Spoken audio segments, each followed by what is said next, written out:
नमस्कार दोस्तों, आपका स्वागत है आपके चैनल हिंदुस्तानी कृषक में। तो किसान भाइयों, आज की वीडियो हम बात करेंगे कि धान की फसल में हमें फास्फोरस तथा पोटास का प्रयोग कब करना चाहिए तथा कितनी मात्रा में करना चाहिए। तो किसान भाइयों, फास्फोरस अर्थात डीएपी तथा पोटास का प्रयोग सभी किसान भाइयों के द्वारा किया जाता है, परंतु बहुत से किसान भाइयों को यह जानकारी नहीं होती कि हमें डीएपी तथा पोटास का प्रयोग कब करना चाहिए तथा कितनी मात्रा में करना चाहिए। और किसान भाइयों, यदि हमारे द्वारा सही समय व सही मात्रा में डीएपी तथा पोटास का प्रयोग नहीं किया जाता तो फसल के उत्पादन में विशेष गिरावट देखने को मिलती है। और किसान भाइयों, एक महत्वपूर्ण बात यह भी है कि आज के समय में पोटास के बढ़ते दाम के कारण कुछ किसान भाइयों द्वारा पोटास का प्रयोग नहीं किया जा रहा या फिर बहुत ही कम मात्रा में किया जा रहा है। तो किसान भाइयों, पोटास एक महत्वपूर्ण खाद है, तो इसलिए आपसे निवेदन है कि आप इसका इस्तेमाल उचित मात्रा में तथा उचित समय पर जरूर करें। एवं किसान भाइयों, फास्फोरस अर्थात डीएपी एवं पोटास दो ऐसे खाद हैं जिनका कॉम्बिनेशन कुछ खादों के साथ नहीं होता, जैसे कि जिंक सल्फेट, मैग्नीशियम सल्फेट एवं अन्य पोषक तत्व वाले खादों का कॉम्बिनेशन हम डीएपी के साथ नहीं कर सकते। और किसान भाइयों, पोटास भी एक ऐसा खाद है जिसका कॉम्बिनेशन कम ही खादों के साथ होता है। तो किसान भाइयों, आज की वीडियो हम यही जानेंगे कि धान की फसल में हमें इन दोनों खादों का प्रयोग कब करना चाहिए, जिससे कि यदि हम भविष्य में अन्य खादों व पोषक तत्वों का प्रयोग करें तो उनके कॉम्बिनेशन में हमें परेशानी न हो और साथ ही में हमें उनके संपूर्ण रिजल्ट मिल सकें। और किसान भाइयों, डीएपी तथा पोटास दोनों ऐसे खाद हैं जिनके रिजल्ट हमें फसल में लंबे समय तक देखने को मिलते हैं। इसलिए यदि हम इनका प्रयोग सही समय पर व सही मात्रा में करें तो इससे हमारी फसल स्वस्थ रहेगी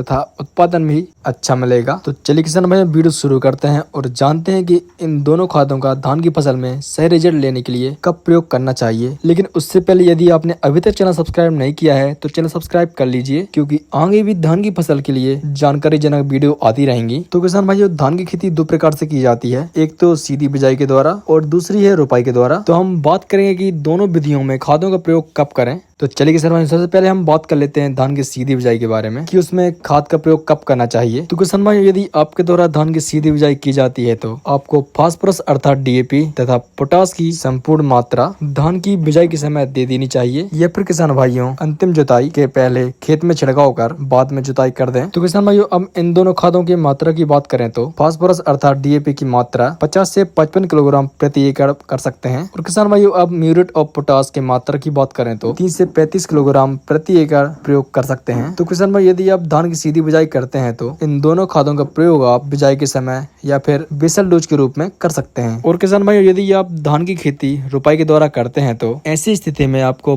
पोटास तथा डीएपी का प्रयोग खेत की मचाई के पश्चात तथा रोपाई के पहले डीएपी अर्थात फास्फोरस तथा पोटास की पूरी मात्रा दे दें। और किसान भाई, यदि आप रोपाई के पहले दोनों खादों का प्रयोग नहीं कर पाए हैं तो आप रोपाई के 3 से 5 दिन के अंदर ही अंदर इन दोनों खादों का प्रयोग जरूर कर लें, क्योंकि किसान भाइयों, डीएपी तथा पोटास दोनों खाद हमारी धान की फसल के लिए बहुत ही महत्वपूर्ण खाद होती हैं, जो कि हमारी धान की फसल की जड़ों का जमाव तथा प्रकाश संश्लेषण की क्रिया में सहायक होते हैं। और साथ ही में इन्हीं खादों के द्वारा हमारी धान की फसल में अच्छा फुटाव होता है, जिसके फलस्वरूप कल्लों की संख्या बढ़ती है। और किसान भाइयों, खादों के सही इस्तेमाल से ही फसल स्वस्थ रहती है। और किसान भाइयों, खाद के प्रयोग से हमारी फसल के जो दाने होते हैं वह चमकदार व वजनदार होते हैं। और किसान भाइयों, यदि आप सही समय पर व सही मात्रा में खादों का प्रयोग नहीं करते हैं तो आपकी फसल के उत्पादन में गिरावट देखने को मिलेगी। तो किसान भाइयों, आप ध्यान रखें कि आप खाद को सही मात्रा व सही समय पर ही जरूर प्रयोग कर लें, जिससे कि धान का हमें एक अच्छा उत्पादन मिल सके। तो किसान भाइयों, हम आशा करते हैं आपको वीडियो समझ में आई होगी।